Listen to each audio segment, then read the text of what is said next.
করে না, তুমি চাকরি করবে কেন? তোমার কি আর কোনো কাম নাই? আপনাদের আর কোনো কাম নাই কেন? আর কোনো বাণিজ্য নাই, ব্যবসা বাণিজ্য নাই? আল্লাহ সুবহানাহু ওয়া তাআলা কি কেবল চাকরির কথাই বলেছেন? তিনি কি ব্যবসার কথা বলেন নাই কোরআনে? টাকা পয়সা সবচেয়ে বেশি ইনকাম করে কারা? যারা চাকরি করে না ব্যবসা করে? ব্যবসা করে। কত গুণ হইতে পারে চাকরি করে। আপনি ধরেন আমি অনেক শিক্ষিত, মজরুল ভাই অনেক শিক্ষিত, আপনার অনেক শিক্ষিত, নাইলে মাসে 10 লাখ টাকায় বেতন পাবেন, 1 কোটি তোর বেতন পাবেন না। কিন্তু একজন ব্যবসায়ী তিনি একদিনে 1 কোটি না 100 কোটি টাকা ইনকাম করতে পারেন না? আর এই পৃথিবীতে ভালো কাজ চাকরিজীবীদের দিয়ে সম্ভব হয় না। এত নুন আনতে পান্তা পুরায় টাকা কয়টা পাবে? 15 দিন পরে টাকা শেষ, এরপরে তার ধার করে চলা লাগে। আর একজন ব্যবসায়ী দিয়েই গোটা পৃথিবী চলে। ইউরোপ আমাদেরকে, আমেরিকা আমাদের উপর কিভাবে এরকম ছড়ি ঘুরাচ্ছে। আচ্ছা, চায়না আমাদের উপর কিভাবে ছড়ি ঘুরাইতেছে বলেন তো? কি নাকি তারা পৃথিবীর সবচেয়ে জ্ঞানী বিজ্ঞানী এরকম কিছু? নো, কিচ্ছু না। ব্যবসা স্কিল ডেভেলপ করেছে আমাদের স্টুডেন্টদের, আমাদের যারা আছে, যে ইয়াং জেনারেশন যারা আছে, আপনাদের কথা বলছি প্রিয় ভাইরা। কোনো কাম নাই, হতাশা। কোন আপনি একটা টং দোকান দিয়ে বসতে পারেন না? অথবা আপনার জমিন আছে, যে আমাদের বহুত জমিন পড়ে আছে, এগুলো এখন কি চাষ করার কোনো লোক নাই, কারণ আপনি এখানে সবজি চাষ করতে পারেন না। মুসলমানদের, বাংলাদেশে অধিকাংশ মানুষ বলে এখানকার কৃষক, এখানে কৃষি পণ্যের দাম কেন বাড়ে? কেন আপনাকে এই যে শাক কেন আপনাকে 70-80 টাকা করে কেজি কিনে খাওয়া লাগে? কেন? আপনার এখানে জায়গা নেই, আপনি একটু শাকের চাষ করতে পারেন না? আপনি একটু সবজির চাষ করতে পারেন না? আপনি একটু ধানের চাষ করতে পারেন না? এগুলো দাম কেন বাড়ে? আপনাকে মাছের চাষ করতে পারেন না? আপনি ইচ্ছা করলে করতে পারেন, কিন্তু আপনি কি বগরে বেগাড়া বা ভাগাড়া এরকম টাইপের আপনি চলবেন। অথবা পোলা পাইনারও বানাইছে আমরা অধিকাংশ এরকম। এবং অধিকাংশ লোকই তারা পড়াশোনা করছে, কি কারণে পড়তেছে কেউ জানে না। যে যে সাবজেক্টে পড়ে ও কি ওই সাবজেক্টে চাকরি করে পড়ে? আমার কথা বুঝতে পারে না হয়তো অনেকেই। আপনার ছেলে যেই সাবজেক্টে পড়বে ও কি ওই সাবজেক্টে চাকরি করবে? আমি সেদিন কয়েকদিন আগে আমার খুবই ব্রিলিয়ান্ট ছাত্রদের মধ্যে একজন, সে কম্পিউটার সায়েন্সের অনেক বড় ছাত্র, কিন্তু এখন চাকরি করতেছে যে ওই যে জমির যেটাকে বলে মানে এসিল্যান্ড হিসেবে চাকরি করতেছে। এসিল্যান্ডের সাথে কম্পিউটার সায়েন্সের কি সম্পর্ক? সম্পর্ক আছে? কোনো সম্পর্ক নাই, কিন্তু ওই চাকরি করতেছে। অর্থাৎ আপনি যেটা পড়বেন ওইটা যে আপনার কর্মজীবনে কাজে লাগবে কোনো গ্যারান্টি। অধিকাংশ লোকে সেটা করে না। তাহলে আমরা আসলে পড়াশোনা করার মূল উদ্দেশ্য, যে আপনাদেরকে বলে যাচ্ছে এটা ভালো করে শুনুন, পড়াশোনা করার মূল উদ্দেশ্য হচ্ছে আমরা ভালো মানুষ। পড়াশোনা করছে ছেলেটা, খুবই পড়াশোনা, ওর মধ্যে চালচলন, আদব, লেহাজ, আখলাক এগুলো খুবই ভালো। এখন পড়াশোনা করলে সেটা আপনার পাওয়া যায় না, কারণ ওর মাথায় একটাই ঢুকছে, তাহলে চাকরি করবে। এইটা ঢুকার কারণে সে আর কোনো দিকে তাকায় না। এখন মাতাল হয়ে যেতেছে অধিকাংশ পোলাপাই। দেখেন যারা পড়াশোনা করছে 8-10 বছর পর্যন্ত কেবল চাকরির পিছনে ঘুরতেছে, চাকরি পায় না, হতাশ হয়ে যাচ্ছে। হতাশ হয়ে যাওয়ার কারণে কি মানসিক রোগ তৈরি হইতেছে। এরপরে কি বিয়ে শাদী করতে পারতেছে না। 35 বছর বয়সে বিয়ে শাদী করে, বিয়ে শাদী করার পরে বউ পালায়া চলে যায়। কারণ এই বুড়ার কাছে আমি কি কারণে বিয়ে বইছি? এ তো দুনিয়াও বুঝে না, আগের তো বুঝে না, কিচ্ছু বুঝে না। 35 বছর বয়স তো বিয়ের বয়স না, বিয়ের বয়স 22-25 বছর। তো বিয়ে করবে কিভাবে? এত চাকরি করে না। আপনি বলেন পোলা এখনো চাকরি করে না, অথবা এখন কি প্রতিষ্ঠিত হয় না, ওরে কি বিয়ে করাবো? ওরেও খাওয়াই, ওর বউরও খাওয়াবো আমি, ওর পোলা পাইনও আমি খাওয়াবো। এরকম মানসিকতা ডেভেলপ করছে। আমি আলোচনা করছি না, আমি বলছি যখন বিয়ে হয় দেরিতে, তখন কি হয়? অধিকাংশ মেয়েদেরই তাদের অপরাধে তারা জড়িয়ে যাচ্ছে। অধিকাংশ ছেলেরাই তার যৌবনের জন্য চাহিদা আছে, এই চাহিদার কারণে সে অপরাধে জড়িয়ে যাচ্ছে এবং আত্মহত্যার রেট বাড়ছে, হতাশা বাড়ছে। পরবর্তীতে পরিবার পরিজন গুলো কোনোভাবে চলে না, এদের পোলা মেয়ে হইতেছে না। বাংলাদেশের পপুলেশন নেগেটিভ। আপনাদের এখন যারা বুড়োরা আছেন, আপনারা দেখবেন আপনার বাবার ছেলে মেয়ে, আপনার ছিলেন 10 জন, আর এখনকার পোলা মেয়ের ছেলে মেয়ে কয়টা হয়? 1 জন বা 2টা। এরপরে তো আবার বউ কাইত, আর হইতে পারতেছে না। আমার মা আমাকে বলেছে যে আমাকে পেটে নিয়ে তিনি সকল কাজ করছেন, এমনকি যেদিন জন্ম দিয়েছেন তখন তো আর সিজার মিজার কিছু এগুলো চিন্তা করা যায় না। তখন সিজার টিজার নাই, বলছে তোমাকে জন্ম দেওয়ার পরের দিন থেকে আমি রান্না বান্না শুরু করে দিয়েছি, কারণ আমার রান্না করে, আমার শাশুড়ি একটু বৃদ্ধা, আমাকে রান্না করে খাওয়াই দিত। এখন বলেন তো, সিজার কইরা এমনি তো কোনো কাম করে না, এরপরও সিজার করা লাগে, সিজার করার পরে আর কোনো কাম করা যায় না। এখন তো অবশ, এখন বৈশা বৈশা রানীর মতো খাওয়ানো লাগে তাকে। অধিকাংশ নারীদের অবস্থা এরকম। প্রবলেমটা কোথায়? প্রবলেমটা তো এই জায়গায়। এবং এই প্রবলেম কারা তৈরি করেছে? এই প্রবলেমটা ইহুদি খ্রিস্টানদের একটা প্রজেক্ট, কিন্তু ওরা কিন্তু আছে। আপনি জান, আপনার দরকার ছিল আপনার সন্তানকে সেই জন্য কর্মমুখী কর্ম শিখিয়ে দেয়া। এই যে এখনকার ইয়াং জেনারেশন, এই এলাকায় দেখবেন আপনি কোনো ভালো এরকম কোনো ইয়ে পাবেন না। যারা ধরেন খুব টেকনিশিয়ান, এরকম টেকনিশিয়ান খুঁজে পাবেন না। কই আপনি টেকনিশিয়ান বানান না কেন আপনার সন্তানদেরকে? টেকনিশিয়ান বানান। এখন আপনি কৃষি কাজ করার জন্য কোনো লোক খুঁজে পাওয়া যায় না। কৃষি কাজ কি খারাপ কাজ নাকি? আল্লাহ সুবহানাহু ওয়া তাআলা কোরআনে কি পরিমাণ কৃষির আলোচনা করেছেন। ইসলামের সবচেয়ে গুরুত্বপূর্ণ কাজের মধ্যে একটা কাজ হলো কৃষি কাজ। শুধু তাই না, রাসূল ইসলাম বলেছেন, তোমার যদি মৃত্যুর সময় চলে আসে অথবা কিয়ামত অনুষ্ঠিত হবে, তুমি বুঝতে পারছো, তারপরেও একটা গাছের চারা লাগানোর সুযোগ থাকে, তাহলে গাছের চারাটা কি করো? লাগাও। রাসূল ইসলাম কি কথা বলেন নাই, কেউ যদি কোনো গাছের চারা লাগায়, তাইলে ওই গাছ থেকে যে ফল হয়, এই ফল যদি সে খায় তাহলে সওয়াব পাবে, যদি পথিকরা খায় তাহলে সওয়াব পাবে। যদি মানুষে খাওয়ার মতো ফল না হয়, পাখারি পশুরা পাখিরা খাওয়ার মতো যদি ফল ওইখানে হয়, তাইলে এই লোক কি পাবে? সওয়াব পাবে। এখন আমরা বুঝি যে গাছ লাগানোর কি পরিমাণ মর্যাদা। আপনি মনে করছেন আপনি কৃষি কাজ করলে আপনি লুজার? নো, আপনি কৃষি কাজ করলে যে ফসল উৎপাদন হচ্ছে, এই ফসলগুলো যখন মুসলমানরা খায়, এর কারণে আপনি বিনিময় সওয়াব পেয়ে যাবেন। আপনি এটা করবেন না কেন? আপনি এটা করবেন না কেন? কে আমাদের মধ্যে কনসেপ্ট ঢুকালো সার্ভিস, চাকরি চাকরি চাকরি মানে তো চাকরগিরি করা। আপনি চাকরগিরি করা ছাড়া কোনো কাম নাই? নিশ্চয় আছে। তাহলে সন্তানদেরকে ওইরকম অ্যাক্টিভ কিছু কাজে ঢুকে দেন, তাকে বলেন যে তোমাকে টাকা পয়সা অর্জন করতে হবে, হালাল উপায়ে তোমাকে অর্জন করতে হবে, তোমাকে যাকাত দেয়া লাগবে, তোমাকে সমাজের জন্য কাজ করতে হবে, সমাজের গরিব দুঃখীদের জন্য কাজ করতে হবে, তোমার আত্মীয় স্বজনরা গরিব কেউ কেউ আছে তাদের জন্য কাজ করতে হবে, তোমাকে মসজিদের জন্য কাজ করতে হবে, মাদ্রাসার জন্য কাজ করতে হবে, দিন প্রচারে তোমাকে কাজ করতে হবে। দিনের জন্য তুমি ফিজিক্যালি তুমি সময় দিতে পারবা না, ইন্টেলেকচুয়ালি তুমি সময় দিতে পারবা না, কিন্তু টাকা দিয়ে তুমি দিনের পক্ষে কাজ করো। এটা বলতে হবে, এরকম লোক লাগবে, এটা আপনাকে করতে হবে। এমন এই অনুমতি ওদের মধ্যে তৈরি করে দেন, ওদেরকে স্কিল ডেভেলপ করেন, ওদের মধ্যে স্কিল ডেভেলপ। আপনি জাপানে গিয়ে দেখেন কতজন মানুষ আপনি পাবেন এমএ পাস, জার্মানিতে যান কতজন এমএ পাস পাবেন, এই চায়নাতেই যান দেখেন না কয়টা এমএ পাস, মানে ওই রকম হায়ার ডিগ্রি নেবে। দরকার নাই তো, আপনি ইন্টারমিডিয়েট অথবা এতটুকু যথেষ্ট।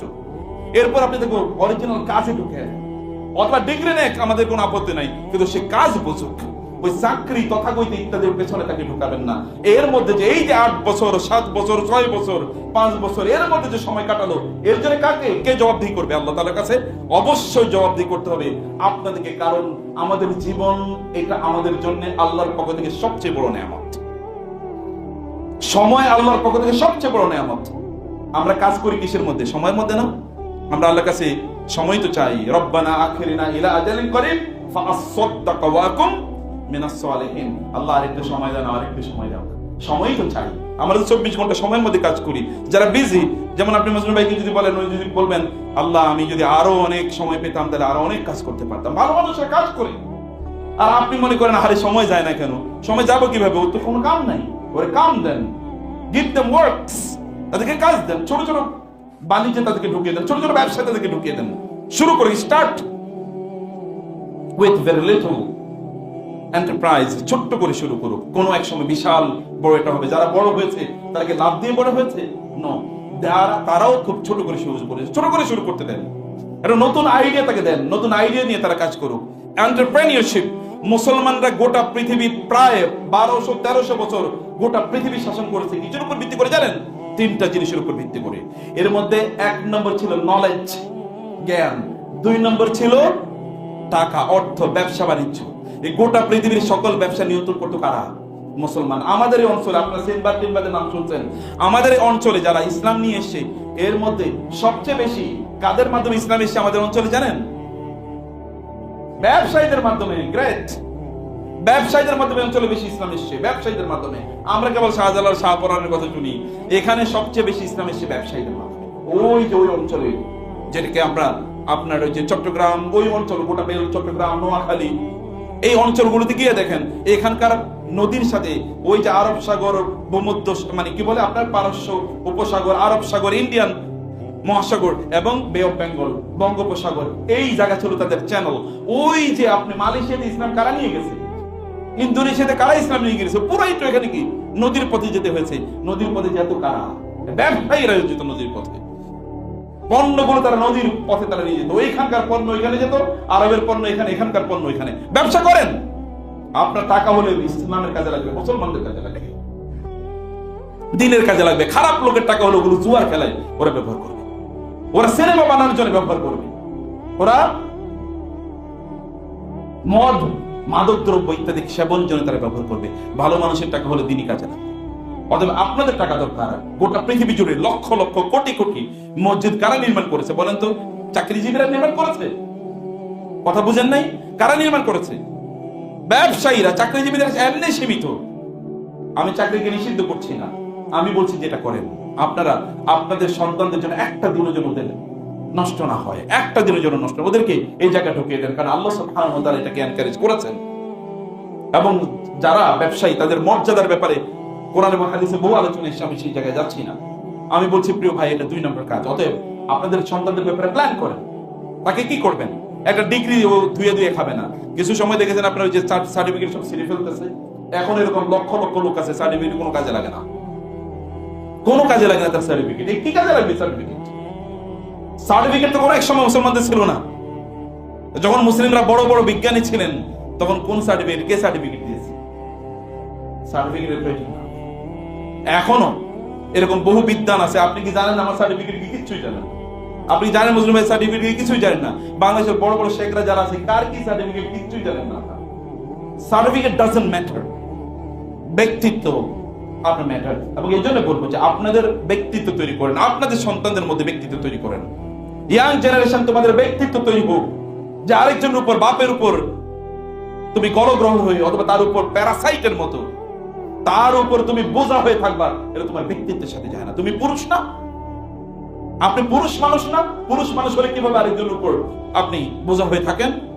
You do your own income. আপনি শুরু করেন আপনার কাজ আপনি শুরু করেন। কোন কাজকে ইসলাম ছোট করে দেখে না, কোন কাজকে ইসলাম ছোট করে দেখে না। সব কাজ ইসলামে মহান। রাসূলুল্লাহ সাল্লাল্লাহু আলাইহি ওয়াসাল্লাম এর সামনে একজন সাহাবী খুবই তিনি হম্পদম্ব মানে প্রচুর এনার্জি দিয়ে তিনি কাজ করছিলেন। আরেকদল সাহাবী বলেন আহা, একদল সাহাবী বলেন এই লোকটা যদি লাউ কানা হাযা ফি সাবিলিল্লাহ কানা খায়রান, আহা এই লোকটা যদি আল্লাহর রাস্তায় জিহাদ করতো তাহলে কি ভালো হতো। রাসূলুল্লাহ বলেন তোমরা আল্লাহর রাস্তায় জিহাদ বলতে কি বোঝাচ্ছ? বলে এই যে যুদ্ধের ময়দানে শত্রুদের বিরুদ্ধে যুদ্ধ করতেন, তাহলে কি ভালো হতো, এত শক্তিশালী মানুষ। রাসূলুল্লাহ বলেন এই লোকটি, ইয়াং ম্যান, তিনি যদি তার বাবা মার জন্য ইনকাম করেন, স্ত্রীর জন্য ইনকাম করে, সন্তানদের জন্য ইনকাম করে, তাহলে এটাও আল্লাহর রাস্তায় যুদ্ধ, তাই না?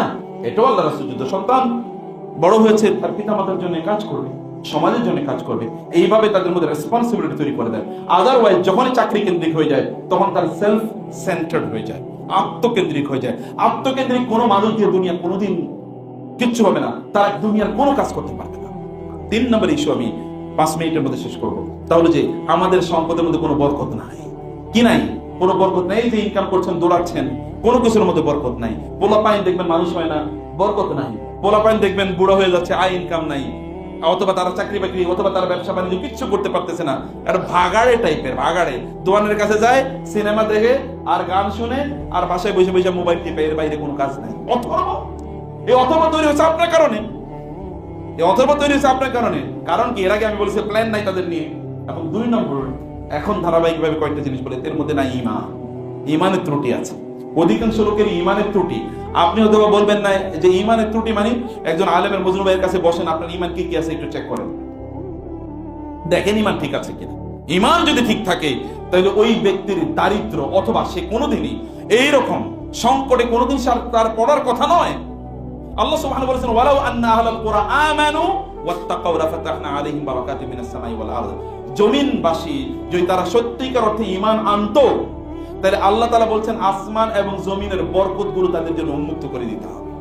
আপনার কত বরকত দরকার, সে কারণে আপনাকে ঈমান আনতে হবে, আপনাকে ঈমান আনতে হবে।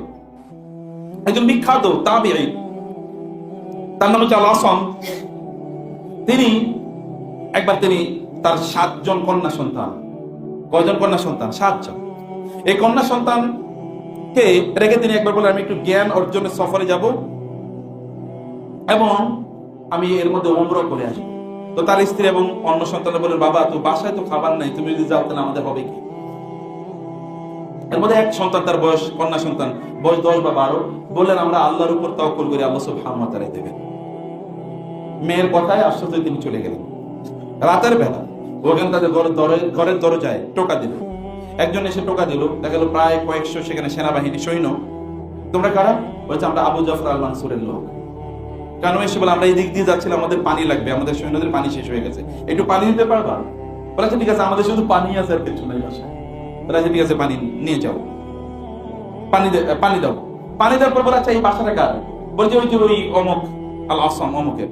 বলে ওই যে আমাদের বিদ্বান যে জ্ঞানী আমাদের এই অঞ্চলের সবচেয়ে বড় আপনার আলেম ওনার? বলে হ্যাঁ। উনি কই? বলে উনি তো চলে গেছে ইয়েতে, ওমরা চলে গেছে এবং দিনী সফরে উনি গেছেন। বলেছে ঠিক আছে, উনি যেহেতু গেছেন তাহলে তো তোমাদের একটু খোঁজ খবর নেওয়া লাগে। তিনি বললেন যে তার মানে আবু জাফর আল মানসুর যে আমার কাছে কয়েকশো দিরহাম আছে, দিনার আছে, দিনার মানে স্বর্ণ মুদ্রা, আমি এগুলো দিয়ে দিলাম, এই সৈন্যরা তোমাদের যার যা আছে দিয়ে দাও। তো এগুলোর মধ্যে কয়েক হাজার হয়ে গেছে। দেয়ার মালিক কে? আল্লাহ সুবহানাহু ওয়া তাআলা। দেয়ার জন্য কোনো উপলক্ষ লাগে না। তো তিনি চাইলে কিন্তু আপনার তার উপর তাওয়াক্কুল করতে হয়। ওয়া মান ইয়াত্তাকিল্লাহা ইয়াজআল লাহু মাখরাজা ওয়া মান ইয়াতাওয়াক্কাল আলা আল্লাহি ফাহুয়া হাসবুহু। কেউ যদি আল্লাহর উপর নির্ভর করে, তাহলে আল্লাহ তাআলা তার জন্য কি যথেষ্ট। আল্লাহর উপর নির্ভরতার অবস্থাটা, আল্লাহর উপর কতটুকু আপনি তাওয়াক্কুল করতে পারছেন, নির্ভর করতে পারছেন, এটা দেখার বিষয় আছে। তাকওয়া অবলম্বন করা, সত্যিকার অর্থে আপনি আল্লাহ সুবহানাহু ওয়া তাআলা ভয় পান কিনা। যেমন আপনার তো এখন ইনকাম নাই, আপনি হাউতাস করছেন, এখন হালাল আর হারাম বাছেন না।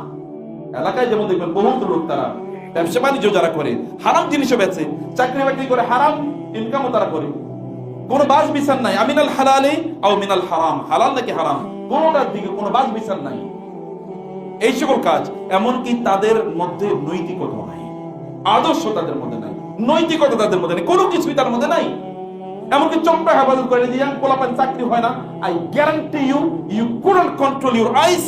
If you can control your eyes, you will get sustenance and provision from Allah subhanahu wa ta'ala in abundance. চোখটাকে নিয়ন্ত্রণ করো যুবকরা, যুবতীরা, দেখো আল্লাহ তাআলা ঠেলে দেবেন তোমাদের উপর আল্লাহর বরকত। মহান আল্লাহ সুবহানাহু ওয়া তাআলা আমাদেরকে সত্যিকার অর্থে এভাবেই আমাদের জীবনটা পরিচালনা করার তৌফিক দান করুন। আমিন। আকুলু কওলি হাযা ওয়া আস্তাগফিরুল্লাহ লি ওয়া লাকুম ওয়া লিসাইরিল মুসলিমিন ফাস্তাগফিরুহু ইন্নাহু হুয়াল গফুরুর রাহিম।